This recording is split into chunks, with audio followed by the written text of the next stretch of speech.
రామలింగాయ పరమ పవిత్రమైనటువంటి క్షేత్రం కూడవెల్లి క్షేత్రం. సాక్షాత్ శ్రీరామచంద్రుల వారే ఇక్కడ సైకతలింగ ప్రతిష్టాపన చేసినటువంటి మహిమాన్విత క్షేత్రం.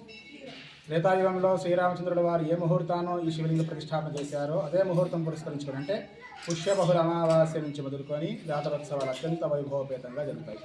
ఈ సంవత్సరం గాను జనవరి 18వ ప్రారంభమై జాతరోత్సవాలు సాగనున్నాయి. ఇటు జాతర సందర్భంలో భక్తులు విశేష సంఖ్యలో విచ్చేసి స్వామివారి దర్శించి స్వామివారి కృపకు పాత్రలు కావాలని కోరుతున్నాం. సర్వే జన సుఖినో భవంతు. శుభం. జాతర మేము చాలా దూరం నుంచి వచ్చినాం, నిర్మల్ నుంచి. ఇక్కడ బాగా ఫేమస్ కూడేలు జాతర ప్రతి సంవత్సరం జరుగుతుంది.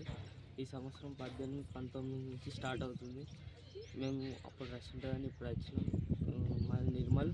ఇక్కడ మా పెద్దమ్మ వాళ్ళు ఉంటారు, దర్శనం చేసుకోవడానికి వచ్చాం. ఇది చాలా ఫేమస్, చాలా సంవత్సరాల నుంచి జరుగుతుంది. ఇక్కడ వివిధ రకాల జనాలు వస్తారు, వివిధ రకాల ప్రదేశాల